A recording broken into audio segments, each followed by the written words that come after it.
এটা আসছে।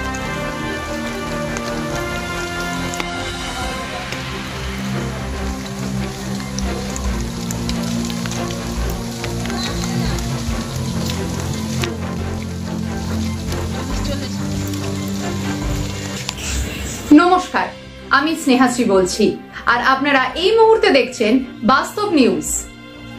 দেখুন সেই এক্সক্লুসিভ খবর শুধুমাত্র বাস্তব নিউজের পর্দায়। ভোট আসে ভোট যায়, ওসব শেষ হলেই সবাই ভুলে যায়। কাঠের পুলে বিপজ্জনক ভগ্ন অবস্থা, সংস্কারের দাবিতেই রাস্তা আটকে বিক্ষোভ। সকাল থেকে দক্ষিণ 24 পরগনা জেলার মগরাহাট 2 নম্বর ব্লকের একতারা গ্রাম পঞ্চায়েতের ঘটকপুর গ্রামে কাঠের পুলে সংস্কারের দাবিতে শতাধিক মানুষের বিক্ষোভ। দীর্ঘ কয়েক বছর যাবত ওই কাঠের পুলে বিপজ্জনক ভগ্ন অবস্থা, সংস্কারের দাবিতে শুরু হলো রাস্তা আটকে বিক্ষোভ। মূলত ঘটকপুর গ্রামে কয়েক শতক পরিবার বসবাস করে, কিন্তু যাতায়াতের একটিমাত্র পথ হলো খাল পেরিয়ে, অর্থাৎ পুলের উপর দিয়ে যাতায়াত করতে হয়। এই পুলটি আগে ছিল কংক্রিটে, কিন্তু পুলটি ভেঙে যাওয়ায় তৈরি করা হয় কাঠ দিয়ে। বর্তমানে ওই পুলটি 2 বছর হয়ে গেল ভগ্ন প্রায় অবস্থায় পড়ে রয়েছে। ওই পুলের উপর দিয়ে প্রতিদিন স্কুল কলেজের ছাত্রছাত্রী, অসুস্থ রোগী এবং অফিস যাত্রীরা যাতায়াত করে। গ্রামবাসীদের অভিযোগ, ভোটের সময় বহু নেতা নেত্রী আসে, প্রতিবারই কথা দেয় পুলটি তৈরি হবে, ভোট শেষে আর কারো দেখা পাওয়া যায় না। আর সেই অভিযোগ তুলেই আজ সকাল থেকে বিক্ষোভ চলছে প্রায় 2 ঘন্টা ধরে। এখনো পর্যন্ত কোনো প্রশাসন বা রাজনৈতিক নেতৃত্বের দেখা মেলেনি। আর আপনারা সেই ছবি সরাসরি দেখছেন শুধুমাত্র বাস্তব নিউজের পর্দায়।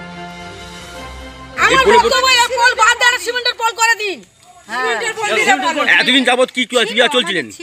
ওই তো এরকম করে চলতেছি, ভেঙে যাচ্ছে, ওই ঘরে তো সব ঘাসকুটি ঠেকান দিচ্ছি, কি করবো? যে যাচ্ছে ঠিকের ভাড়া নিকের মাছ ধরে ছেড়ে চলে যাচ্ছে, আর আমরা মরতেছি তা কি, তা আমরা মরতেছি না?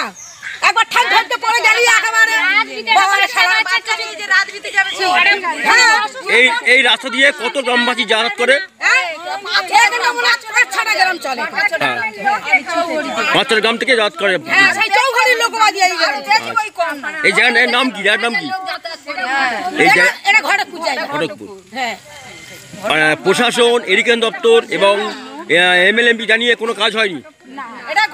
চোখ আছে, খালি ভোটটা দাও, তোমাদের দিয়ে যাচ্ছি, আর যেই ভোটটা হয়ে গেল তাদের মাছ জেলের কাছে শুয়ে আছে, আর আমরা পরে মরে যাই ঠিক বলেন, কি পরে যাই মরে যাবার কল তো তাদের একটা বিবেক নেই। তারা পাড়ায় ঢুকতেছে, দিদিরা আইলেন ভোটের কাগজ, এই তো দেবেন দিদিরা, ওই তো দেবেন দিদিরা, হ্যাঁ এই জিনিসটা পার হয়ে যাচ্ছে। আপনার নাম? দুর্গা মন্ডল। হ্যাঁ, পোলটা হয়তো বছর 2-3 হয়ে গেল পড়ে আছে ভেঙে, এবং আমরা অ্যাপ্লিকেশান দেওয়া সত্ত্বেও ডাউন হারবার ইরিগেশন দপ্তরে ছবি তুলে দেওয়া হয়েছে, এবার তার কোনো স্টেপ নেয়নি। এবং 1968 সালের পোল এটা, এবং আমাকে প্রতিশ্রুতি দিল যে ইলেকশনের পরে পোল হয়ে যাবে। আমি বারবার সেখানে গেলাম, অথচ সব কিছু এসেছিলো, উনি বললেন যে এরমা হয়ে যাবে। আগে যে এসডিপি সাহেব ছিল, উনি বললো যে হ্যাঁ এটা হয়ে যাবে, হ্যাঁ ইলেকশনের পরে তুমি খোঁজ নেবে, ইলেকশনের ফল ঘোষণা হয়ে যাওয়ার পরে। তারপরে এতদিন যাবৎ হয়ে গেল, তারপরে ফোনও করছি, ফোন রিসিভ হতে খালি বলা হয়ে যাবে, কিন্তু লোক পর দুর্ঘটনা ঘটে যাচ্ছে। আমরা এই এলাকার যে MP আছেন, মানে MLA আছেন, অর্থাৎ গিয়াসুদ্দিন মোল্লা, ওনাকে কি জানানো হয়েছিল? হ্যাঁ, ওনাকে জানানো হয়েছিল। উনি কি প্রতিশ্রুতি দিয়েছেন? উনি রেকমেন্ড করে দিয়েছে, যে ইয়েটার অ্যাপ্লিকেশান যেটা করা হয়েছিল, যে রেকমেন্ড করে দিয়েছিল উনি। এবার দেওয়ার পরে ওনার রেকমেন্ড কোনো ভায়োলেট করে যাচ্ছে। এখন আমরা কি চান? এখন আমরা যে খুব তাড়াতাড়ি যাতে পোলটা হয়, সেই ব্যবস্থার জন্য আমরা জনগণ সব বিক্ষোভ। এবং তো আগে সিমেন্টের পোল ছিল এটা। এই পোলে কোনো দুর্ঘটনা ঘটেছে আগে?